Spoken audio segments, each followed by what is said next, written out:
Previous versions of Cubase have come with a VST instrument called Loop Mash, and it was a great way to mash together several different audio loops. However, Steinberg really listened to their customers because a lot of people said that they just wanted to apply those same sort of stop, stutter, and turntable effects to just one loop. So in Cubase 7.5, they've made a VST plugin of just those mash effects.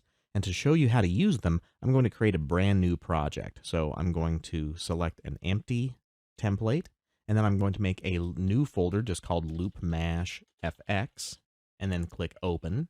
And then I'm going to load in a single audio loop using my loop browser. So I'm going to go to the Media menu, and I'm going to choose Loop Browser. And then I've already got the one that I really want to use, which is this Beat Funky Point 2. So when I double click on that, it's going to add that audio loop to my Cubase project onto a new audio track and at the position of the cursor. Since the cursor was at measure 1, it stuck it right there. And then I'm going to get that particular loop going in a cycle mode. So I'm going to select that loop and then type P on my computer keyboard. That's going to place the left and right locators around that event. And then I'm going to select the track and come over to the Inserts tab, and then I'm going to assign Loop Mash Effects to the very first insert. Now, Loop Mash Effects is so unique that they have put it into the Other folder, but I like to just search for it this way. Come up to the search window and type in Loop, and it takes me right to Loop Mash Effects. When I double-click on that, it loads it into the first slot, and now I can see the Loop Mash Effect control panel. Now, right now, there isn't any audio playing through it, but you can see that in this window, it's been subdivided, and you can kind of see that red streamer going across the screen. So when I press play on my Cubase project now, and I have it in a loop so that it just plays over and over and over again, it's not going to add anything right at the moment, but we'll hear that loop.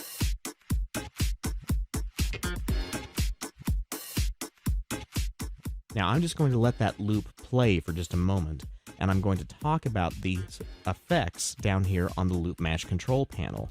You'll notice that they have been subdivided into red, green, blue, and yellow categories. The red ones are the turntable effects. The green ones are stutter effects. The blue ones are cycles, and then the yellow ones contain a staccato and a mute. So let's take a listen to some of these, but before we do, it's also important to look at these little notes that appear above the control panel. These will define how these Loop Mash effects are going to be subdivided. You've got a choice of half note, quarter note, eighth note, and 16th note. So let's leave this on quarter note for right now, and let's listen to some of the turntable effects. So here's a backspin, or spinning the record backwards.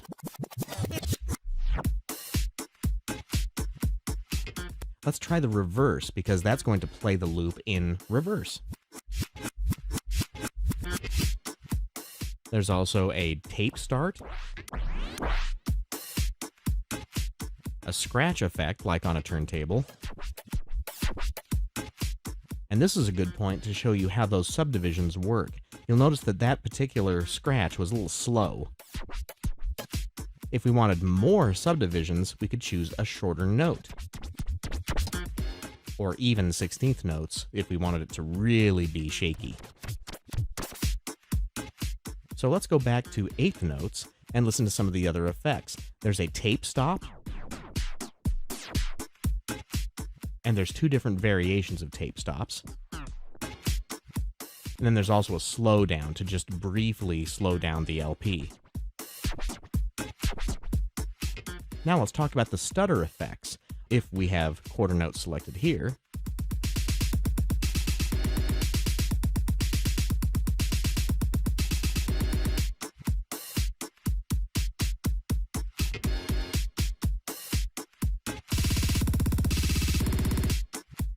and then triplet feels like sixths,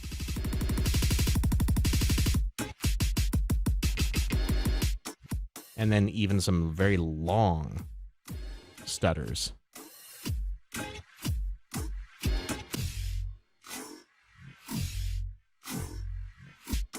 Now let's talk about the cycle effects. Here's a 4 cycle.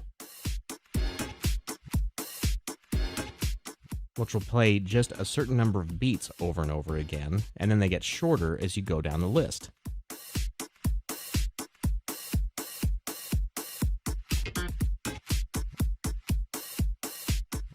And then there's also a staccato effect, which is also affected by the subdivisions. If we went to eighth notes,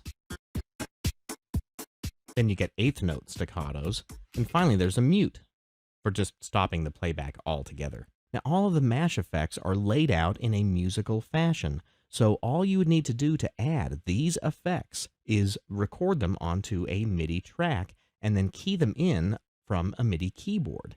So if I wanted to do that with the project that I have, let's go ahead and add a MIDI track, and then I'm going to assign that track's output to the loop mash effects processor in the first insert slot of the Beat Funky Point 2 audio track. Now when I record enable that track, I can record those mash effects and they'll play back the same way.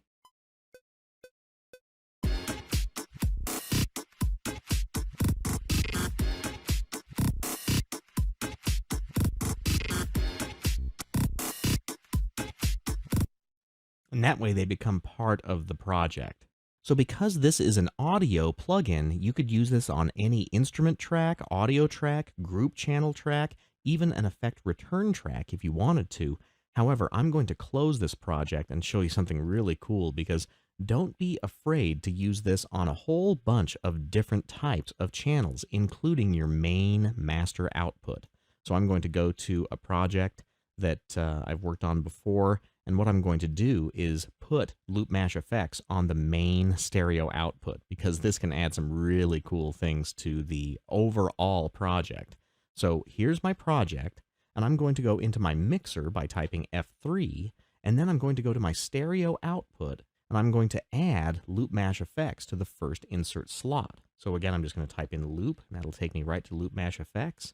And then if I wanted those to be part of the project, I would just add a MIDI track to the project, and then assign its output to that instance of loop mash effects. So this MIDI output is going to go to loop mash effects MIDI in.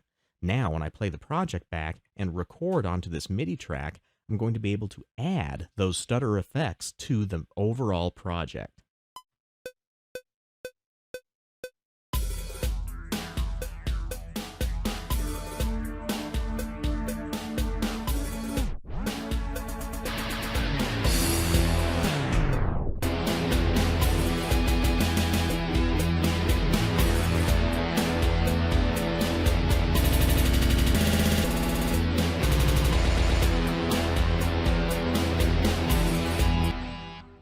So you can see where that could add a whole new dimension to the output of your Cubase project. So that's loop mash effects. It's a great way to add turntable and stutter effects to any audio channel. And next, let's talk about Magneto 2.